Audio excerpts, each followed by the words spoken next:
let it bang, bang.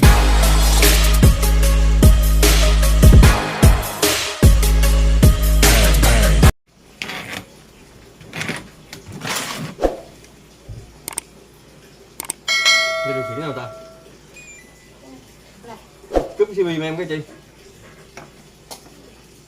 Rồi. Ở đó chỉ cái này.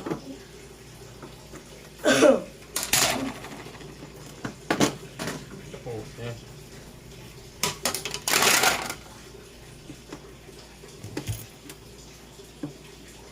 Làm cái hết rồi này, ngồi làm chứ không có đứng làm được. Phải rồi, phải làm cái nhà nào cũng được gì nhưng khỏe.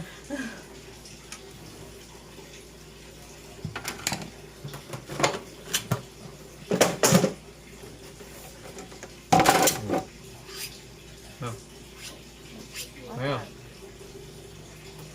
Ồ, cái vàng nó đóng luôn rồi.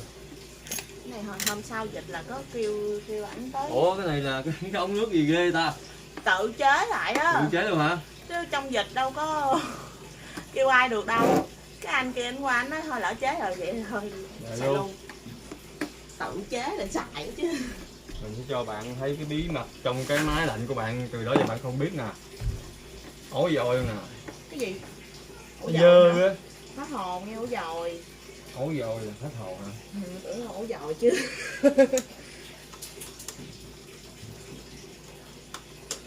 Nói chung là xài bây giờ lấy nước không. Nó dơ quá nên bị nhiễm nước. Không chảy được. Đóng rồi.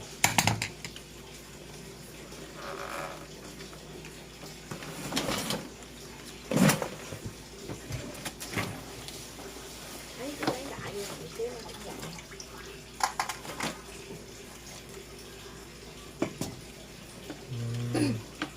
Cái đơn hàng đầu tiên trong ngày.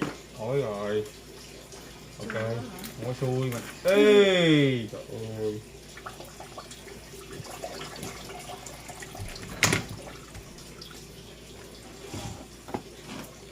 Lần đầu tiên trong nhà thấy như ngày ấm luôn nè.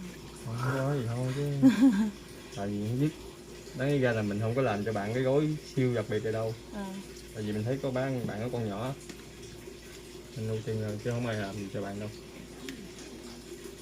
Hiểu không? Thì làm 150.000 là người ta làm gì là xong đi rồi. Xuống em đổ cho. Đây đi.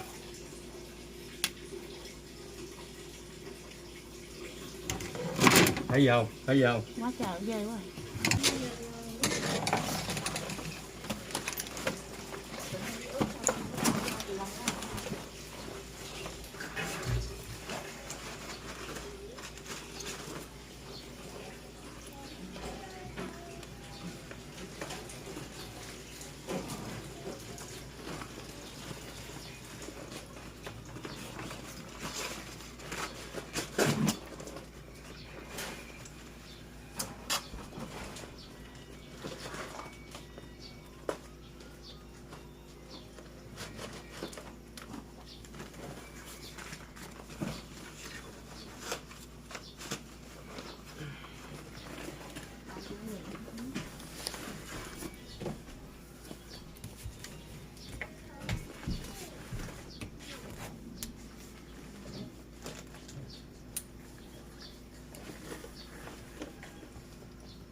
Mình đâu có nghĩ ra máy lạnh mình nó ok cái này đúng không?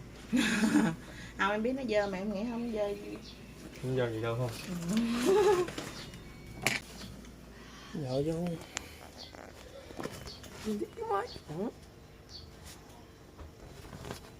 Tại sao mà quay rồi trước rồi sao mà.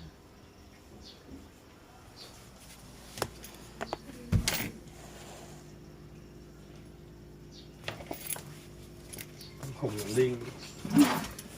Được cái gì đâu.